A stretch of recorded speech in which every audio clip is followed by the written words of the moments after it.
story of the Odyssey about a Greek hero going on a quest to get back to his wife.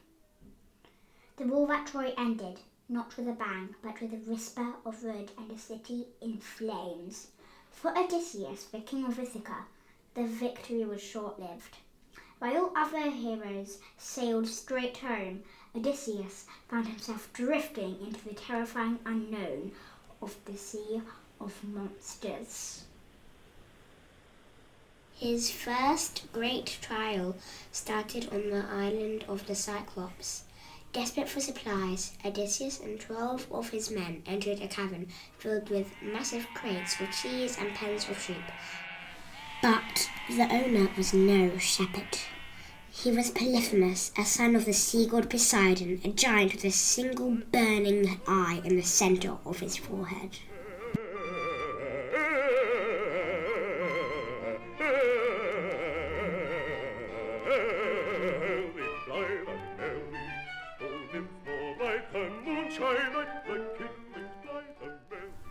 When the giant returned and found the Greeks, he did not offer the guest friendship required by the gods. Instead, he snatched up 2 men and ate them whole.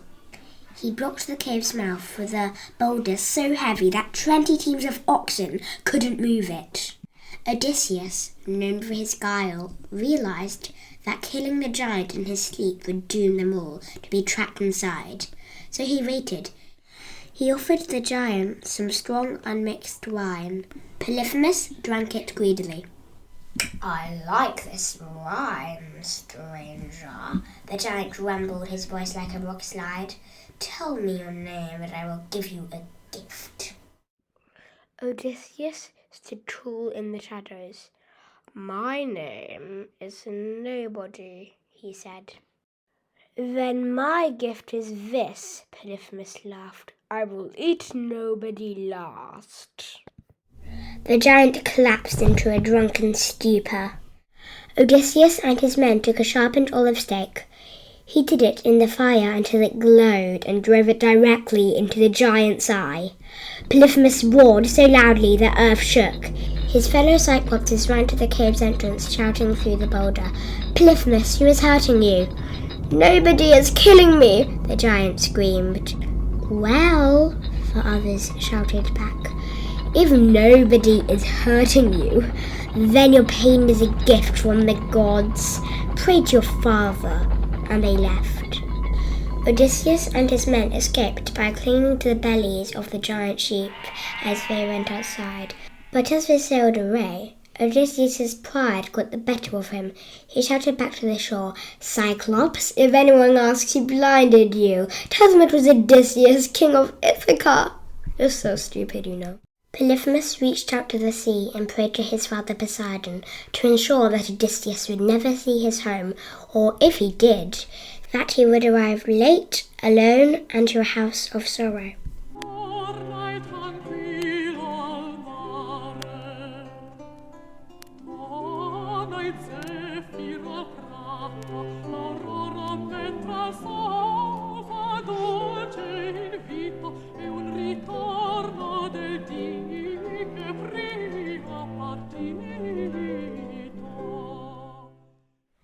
The curse of the sea god took hold.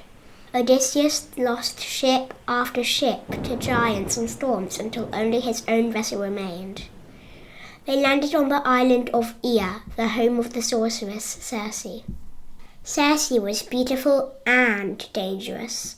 She turned Odysseus' scouting party into pigs with a wave of her wand and a bowl of honeyed wine. Only with the help of the god Hermes did Odysseus resist her magic and force her to turn the pigs back into men. They stayed for a year, resting, but the pull of Ithaca was too strong.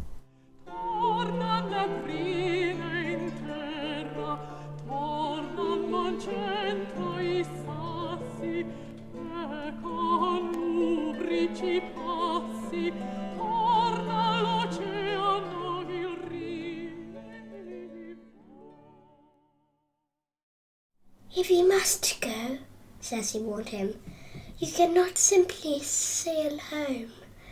You must descend into the house of death." You must speak to the ghost of the prophet Tiresias. Only a dead man can tell you how to survive the living sea after all.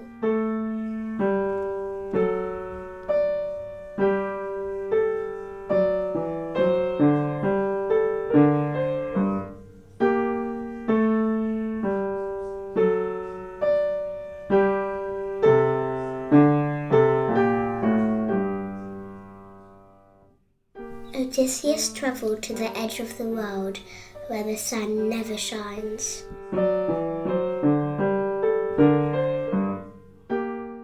He poured some blood of the sheep that he had eaten for dinner into a pit, and ghosts of the dead swarmed like moths. Among them was Tiresias, the blind seer.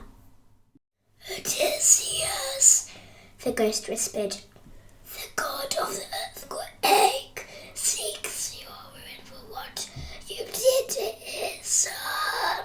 You will reach home, but only if you can curb your own hunger and the hunger of your men. Do not touch the kettle of the sun god.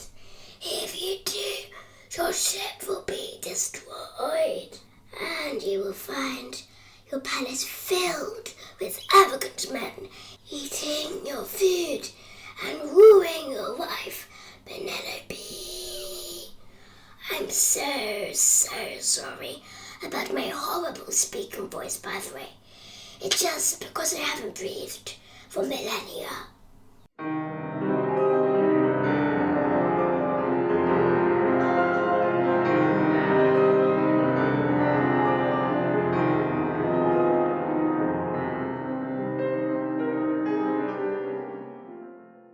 Sailing back from the underworld, the crew approached the meadow of the sirens. These creatures sang songs so beautiful that any man who heard them would throw himself into the sea to reach them. Following Circe's advice, Odysseus plugged his men's ears with beeswax, but he, wanting to hear the secret knowledge of the world, ordered his men to tie him to the mast. "No matter how much I beg," he commanded, "no matter how much I scream, you must only pull the ropes tighter." As they neared the island, a haunting melody drifted over the water. "Come, famous Odysseus," the voices sang, "stay and rest. We know all that happened at Troy. We know all that shall ever be."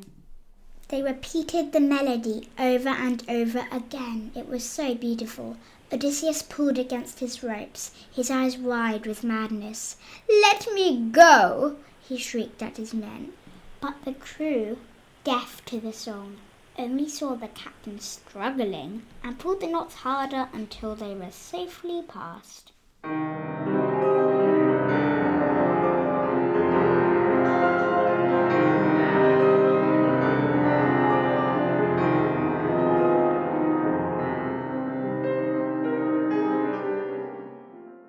Next came the terrifying Strait of the Monsters. On one side lived Charybdis, a whirlpool that swallowed the sea 3 times a day. On the other was Scylla, a 6-headed beast with rows of jagged teeth. Odysseus had to choose. Lose the whole ship to the whirlpool, or lose 6 men to the beast. He chose the beast, obviously. As Scylla reached down and snatched 6 of his best friends from the deck, Odysseus heard them cry his name. It was, he later said, the saddest thing he saw in all his wanderings.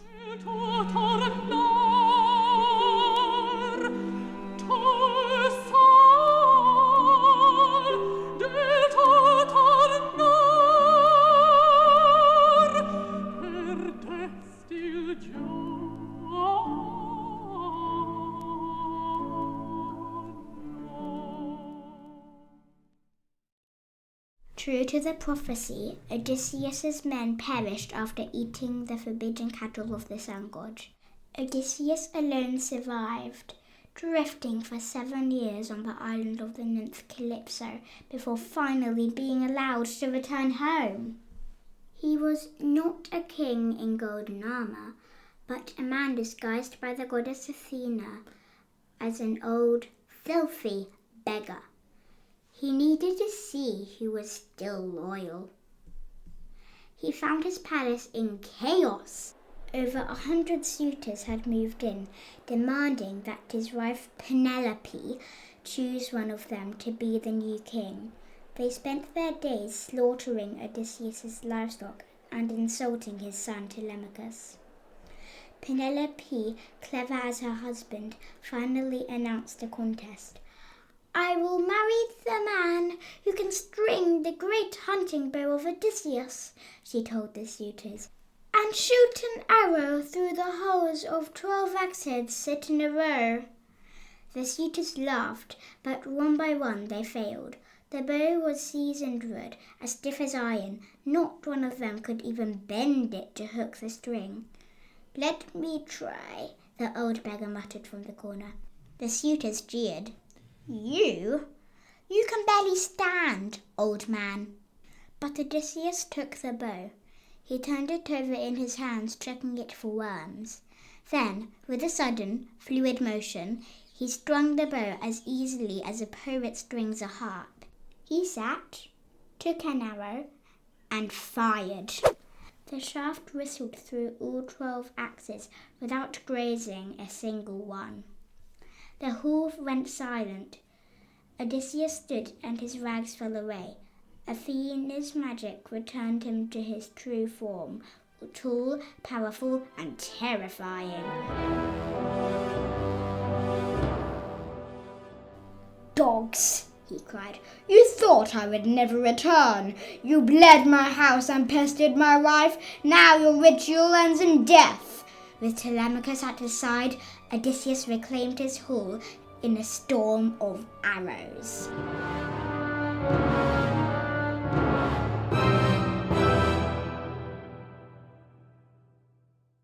The battle was over, but the hardest test remained.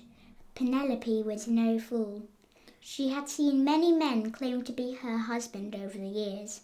She stood across the room from him, cold and distant. "I am home, Penelope," he said softly.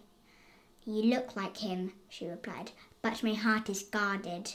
Nurse, move the great bed out of the master bedroom and make it up with fleeces for this stranger." Odysseus's face flushed with anger. "Who has moved my bed? No man could have moved it. I built that room myself, around the trunk of a living olive tree. I carved the bedposts from the wood of the earth itself. It cannot be moved unless a god has sawn it from the roots." Penelope's knees went weak. This was their secret. The bed was the living heart of their home. She ran to him, weeping, and threw her arms around his neck.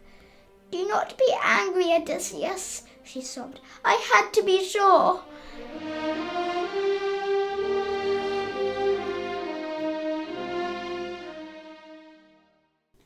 The wanderer was finally home. The sun rose the next morning over a kingdom that was finally whole, and for the first time in 20 years, the king of Ithaca slept in his own